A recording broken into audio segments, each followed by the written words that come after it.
Welcome to One on One. I'm Phil Tillman, your host. In our continuing effort to introduce candidates to the voters of Wicomico County, it's our pleasure to welcome into the studio today Bob Culver. Thank you, Phil. Candidate for county executive. County executive, yes, sir. Yeah. Now, Bob, I could have introduced you as County Councilman Bob Culver. You've served on the County Council. Tell us a little bit about your background and history for the three or four people who don't know who Bob Culver is. Well, I have been on the County Council for the past 4 years. I've enjoyed that stay a lot, and I've learned a lot. And that's part of my background to being able to feel like I'm comfortable taking over the county executive position. I was vice president on the County Council. I have been born and raised here in Wicomico County. I grew up on a farm off to the, the northern side of town, out by Delmarva Power and Light Company. Grew up there, lived there, went to college in North Carolina, came back and finished up at Salisbury University, and been a lifelong resident of Wicomico County. Yeah, well, good. Well, we're always pleased that people are willing to throw their hat into any elected office, and certainly county executive is an important position here in Wicomico County because the county executive form of government is relatively new, I guess. I guess we've been feeling our way now for, what is it? 8 years. 8 years. 2006 election, yes. Yeah. So, what are some of the big issues that you, as you go around the county and listen to citizens, what are the big issues that you're hearing about? Start off, everybody's concerned with the economy. The economy as far as being jobs, availability of jobs here. We've lost a lot of jobs in Wicomico County. We've lost an extra 1,000 jobs since last year this time. Second of all would be our taxes. The concern that we've had tax raised by the current administration for the last 5 years. Third would be the trust in the government, and that's as much as anything. I think people want to feel that the government is good stewards of their money, whether it's what we hand out to the different agencies that we have, the different departments, or if it's just the way we spend our own money. Mm-hmm. And people want to have trust in the government, mm-hmm. and that's been a big thing. Any questions about the services provided in various things, roads and recreation and all the other services that are provided? Roads, of course, is something everybody sees on a daily basis. And yes, there are a lot of complaints about roads and the fact that we've not been able to spend money on that. The state, through Governor O'Malley's administration, has taken away our highway user revenue. And that has hurt every county in the state of Maryland, not just Wicomico, but they've taken out probably over $20 million out of our budget for our roads in the last 4 to 5 years. And that's a lot to have to overcome. But again, even though our roads are bad and people need to have those fixed for our school buses, our ambulances, our fire trucks, that type of thing, people are willing to give when we know that it's going to help Wicomico County. And unfortunately, they have got to have that faith and trust in Wicomico County is not just blowing government bigger and trying to make more positions, but that we're spending the money as efficiently as we can. Mm-hmm. So, well, interaction with the state government, of course, is an important part of the county council's job and a county executive's job. How do you propose convincing the state government that maybe they should give us some of that highway, well, what do they call it, the gasoline revenue, highway revenue? Highway user revenue. User revenue. HUR money is how it's abbreviated, acronym for that. But it should be OUR money, our money. Our money. Because it really is, isn't it? It should be an IOU. It is our money. It's the money that we pay at the pump for taxes on gasoline. And there's a formula. Of course, now they say there was never really any formula, but it's always been done for the last years since we've been charging gas tax. But now all of a sudden the state says, no, there really is no formula. You talk to President Miller and President Bush of the House in the delegation there. So we need to come up with a formula. The House has got to come up with a way to actually say what the formula is going to be. And that needs to be set in stone. But they always say they have these little lock boxes, and there's nothing locked in Annapolis, especially when it comes to tax money. Mm. And we need to make sure that money stays within our accounts. To go back to each county, Wicomico County, all the counties have been given the right to tax additionally, if they would like to, on the gasoline. Whether or not I feel that's a good point, probably not at this time. We've been taxed. We've had over 80 taxes and fees raised in the last 8 years through the current administration. We are looking now to try to just get our breath. You know, when someone's drowning, which is what every county is doing right now, we're just trying to get our breath. So I strongly believe in not raising the taxes, you know, and trying to put any more burden on the taxpayers than what we have right now. And the businesses. We've got to encourage the businesses. New York has done the same thing, where you go into New York to start a business and there's no taxes for 10 years. I'm not advocating that that would be the right plan, but we have a lot of good economics majors here through Salisbury University, UMES. Let's find out what works for Wicomico County. I believe that's a big part of Wicomico County's future, is to go out and seek businesses. We have a great organization with SWED, there's no doubt about it, but we can't wait for them all to come to us. We've got to get out and see them. We'll not get businesses from Delaware, Virginia, North Carolina, because their states are much more business friendly than what state of Maryland is. And Wicomico County needs to go in other parts of Maryland and say, look, you're suffering from that rain tax. We don't have a rain tax. Come to Wicomico County. What can we do to help you move here to Wicomico County and bring your jobs and bring your people? Some companies will want training, which Warwick is set up great for that. Some companies will want a building built, which the county could easily bond a building, just much like your previous council had done out in the industrial park, and have that building sitting there waiting for somebody to come in. Other people may want tax breaks, and that's something you have to do on each individual basis. I can't say going carte blanche, giving everybody the same thing, because each company is different. So just as your business is different from my business, my needs are going to be different from your needs. So, I remember the enterprise zone didn't really forgive taxes, but deferred taxes, I think, so that a startup company, instead of paying, let's say, $5,000 a year for 10 years, the first year they wouldn't pay hardly anything, and then it would gradually move up to where they would pay the $5,000 a year. Is that still in effect in Wicomico County? The enterprise accounts are still active. Actually, I guess it was about 2 years ago, we redesigned the enterprise account in Wicomico County. To me, I'd like to make all of Wicomico County enterprise account. I mean, that's the way to get business. But we had to draw lines around certain areas that we thought, you know, and they had to meet all this different criteria. And we worked with the city at that same time and tried to increase the map. So we have got more enterprise areas now than what we did 8 years ago, 10 years ago. So yeah. The council has been business friendly on that. And somehow the state is involved in that as well? State has to approve the plans. They have to approve it? Yeah. Because you're also, I guess, deferring state taxes.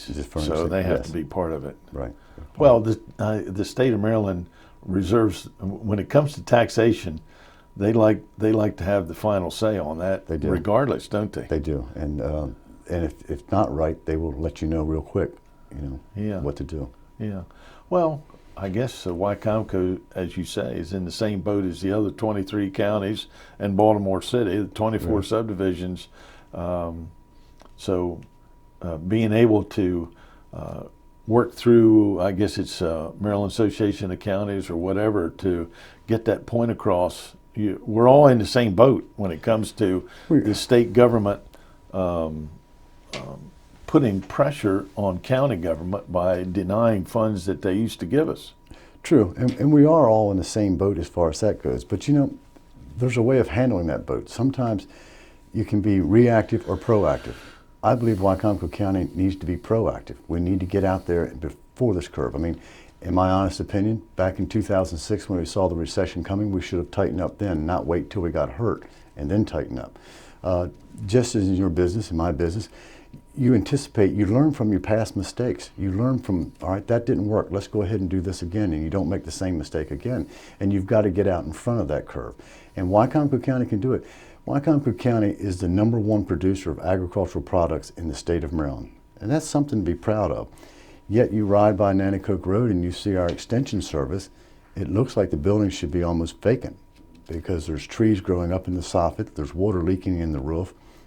You know, these are the things we should be proud of, not just, you know, fix it once it starts leaking too badly. We need to get out there and make it a show place and make it something to talk about and show our pride in that.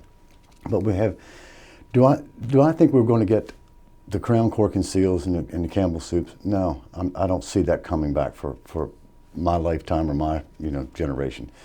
But we can get out there and make it on smaller businesses, the 50, the 100-man companies. We've had some great companies, and just the startup companies like K&L Microwave. I mean, what did they do for Wicomico County? They have been great, and we encourage our own entrepreneurs. And Salisbury University, through Purdue School of Business, is doing that now, and that's wonderful. I mean, I think that's what you're going to do. You're going to take people that take chances. But what the leaders can do is to predict the future and aim for the future. You've got to have a goal. Anybody that has a business has a goal of where they want to be. Our government does not have goals. We have reacting towards type of situation where we react to a lower assessment of properties. We react to the loss of jobs. This is how we're going to do this. But Salisbury University has some of the best economists over there. With Dr. Derricker, I mean, he's wonderful. To sit down and say, look, well, where are the trends going? What do we need to do? And we need to be there on that curve, and we need to go out after it. And I think that's the biggest thing. Having the business experience that I have will give me the advantage of seeing what's going to be happening towards the curve of the future and not just being reactive to what's happened. Mm-hmm. If we thought that highway user money was going to be taken away, then we should have been preparing for that in some way and work from those goals. Yeah. Well, what are some of the priorities that that Bob Culver, County Executive, would see, let's say, in talking about goals? Mm-hmm. You're elected to a 4-year term. What would your goals be during that 4 years that you're leading Wicomico County? Well, certainly to get out and get new businesses in town. But to also help those that have established Wicomico County as their home base. It's nice to bring new people in, but it's the old saying is, new friends are silver, old friends are gold. So you take care of the ones that are already producing here and producing those jobs, whether it be a small company, whether it be a 200 employee company. So you take care of the people you have, but you've got to look at several things. And we've got a great workforce in Wicomico County. It's funny now that you mentioned that. Now that the election's coming up, there's rumors that do seem to go wild that I'm going to clean house, and that's as far from the truth as possibly can be. I do expect a good day's labor for a good day's wages. You steal time, you steal money. I expect you get paid for what you do, and you get paid well for what you do, and you go from there. So there are several things that I would change probably immediately. There are things that I would like to work towards. I have no desire to go in and clean house, no desire to change what's going now, but only to fine tune it and make it, I'm not trying to reinvent the wheel, just going to make it roll a little better. So, our volunteer fire companies do a great job. That was another rumor going around that I wanted to fund the volunteer fire companies based on the number of calls each company make. Allen doesn't make the same number that Salisbury does, or Delmar does, or Fruiton.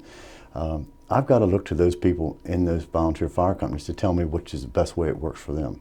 So you learn from those people rather than just setting policy, setting goals. Some of the things I would like to have done is I would like to very much aim Wicomico County to be a county of the future. Education-wise, we need to bring our education system up within the schools to be the top that possibly can be. Let the technology be advanced.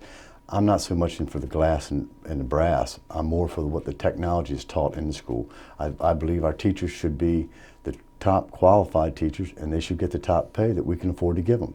I do feel that I did not vote for Bennett Middle School, and I'll make that clear. The reason I did not vote for it was because of the soils, where it was being built, not because of the school. It was because of the soils. And if you do a little bit of research, you'll find that there was actually 2 geological studies done on it. The first one turned Bennett Middle School property down, saying there was too much organic property.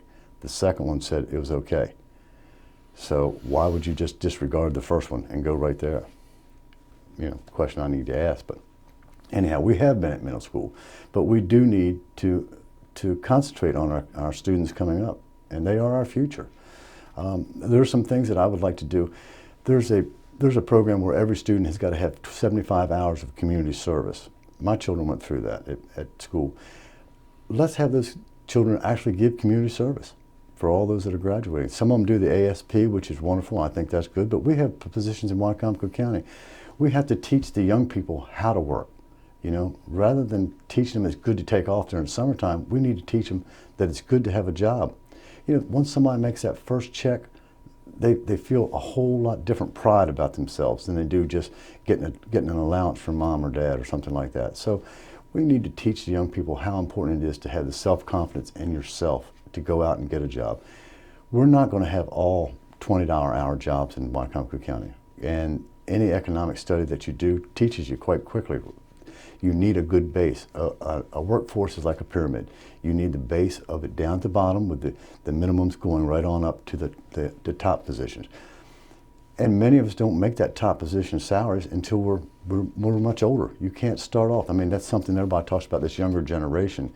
They want to come out and be right where our generation is. And it's tough. But I've put in my time, you put in your time as far as getting to that position where you've learned a lot. And just the actual school of hard knocks and school of learning. I mean, I look to people.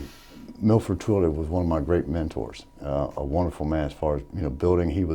He was, I guess you could tell he was much further in the future when he started building those homes when people came home from the war. Bill Otis, I've watched what he has done downtown. I mean, there's 4 or 5 people I can tell you in my life that were great mentors, and growing up on a farm family, I certainly looked to my uncle, my father, for the honesty, the integrity, how they handle themselves in business. And that's the way I believe a county executive's got to handle himself in business. We're going to make mistakes. I'm going to make mistakes. I'll be the first to tell you. But I'm going to own that mistake, and I'm going to be, learning from that mistake. And I think that's what you have to do. You have to set an example. You've got to lead by example.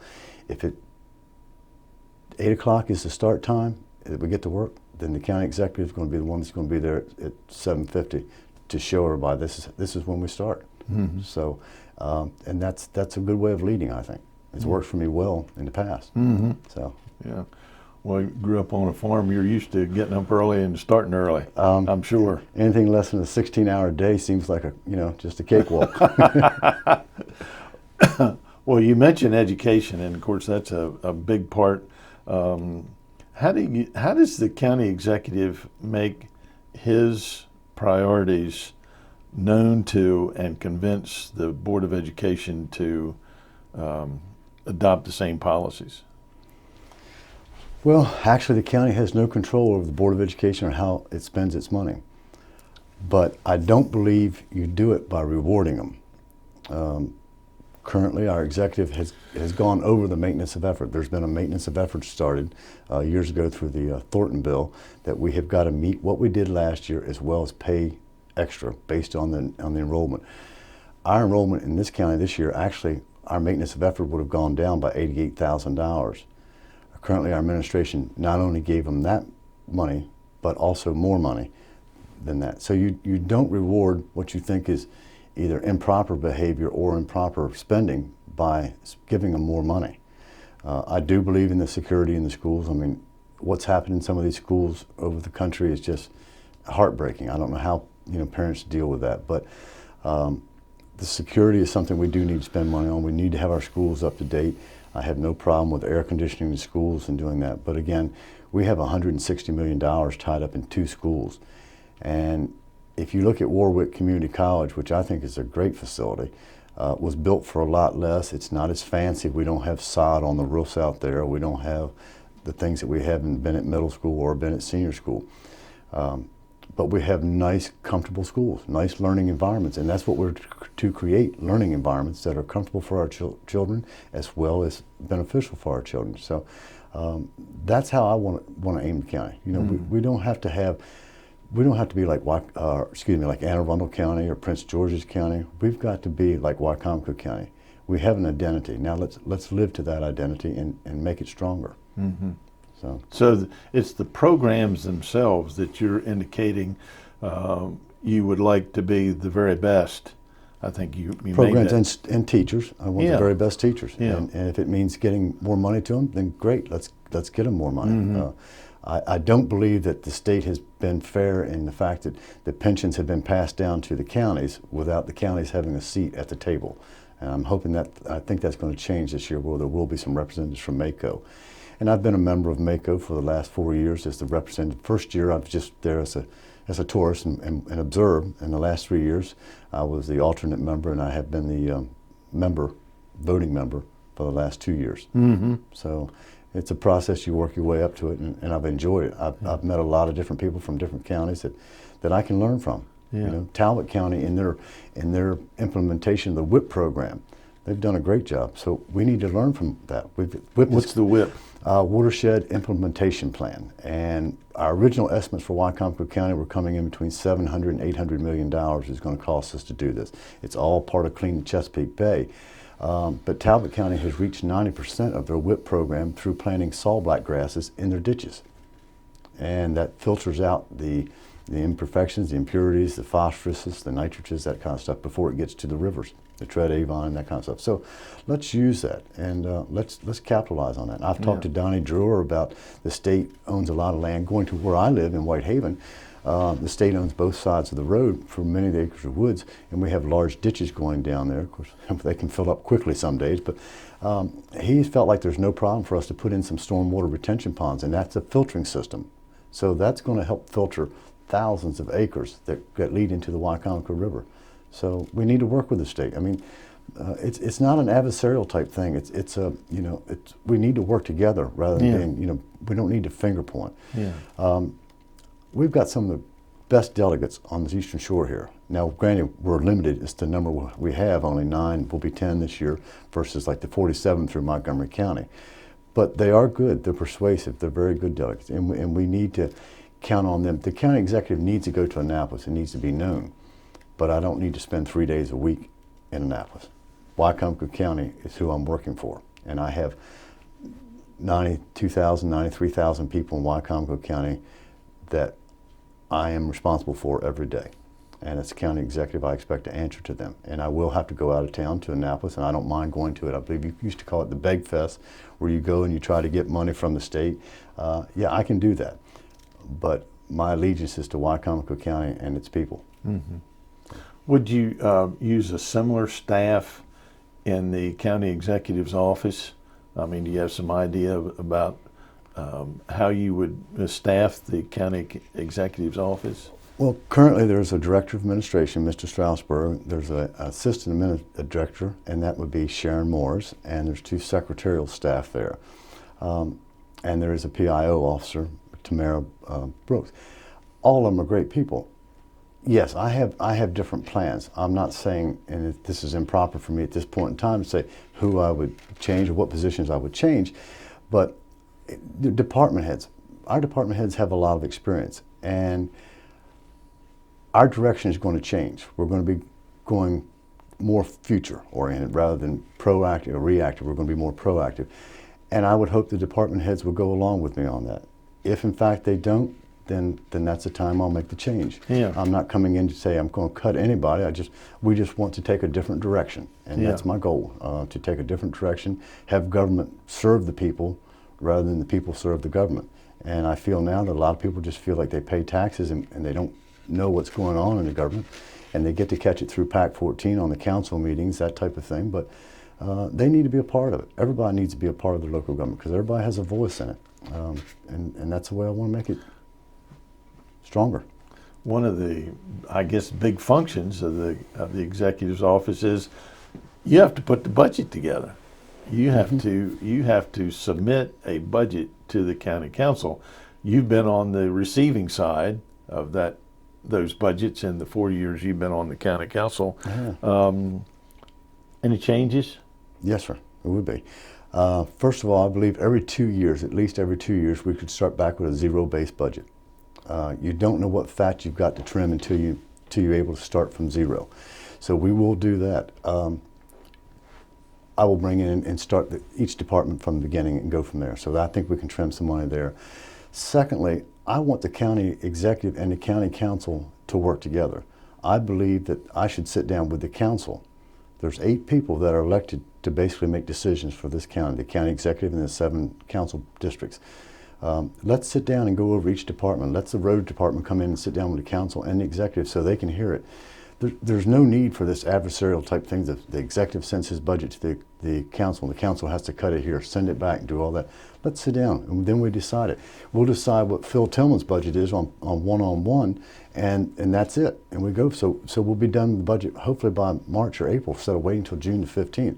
And then we have time to spend on the other problems. Yeah. You know, but I do believe every 2 years at least. It's tough to go to a zero-based budget. There's no doubt about it. With a county that has a $129 million budget, it's a lot of little figures, but it's the little stuff that adds up quickly. You know, and you've got to cut the little stuff and know what you're spending it on. Mm-hmm. So. And as you say, set the priorities and planning in advance. The executive will set proactive. the direction along with the council members. And I plan very much on, I would like to be able to attend every council meeting. I'm sure I will not be able to, but you will see me at a lot of council meetings, whether it be in the audience or behind the table with the council, because I believe that we should be a unified thing and not adversarial, this department against that department or this branch of government against this one. Yeah. We should work together. Well, golly, Dave, this half hour has gone really quickly. Any other priorities real quickly you want to talk about? No, I just feel that now's the time Wicomico County is needed for a change. I just feel that we need to go ahead and work the county in the citizens' behalf. But it can be done. We're not a lost cause by any means. We've got some of the greatest citizens here in Wicomico County. We learned from our older generation that came before us, and I believe that that's something that we need to continue to do. There's a lot going on in downtown Salisbury, and it's great to see the energy and the young blood coming in. Yeah. Sometimes they've got more energy than I do, but at the same time, it's nice to learn from them also. Yeah.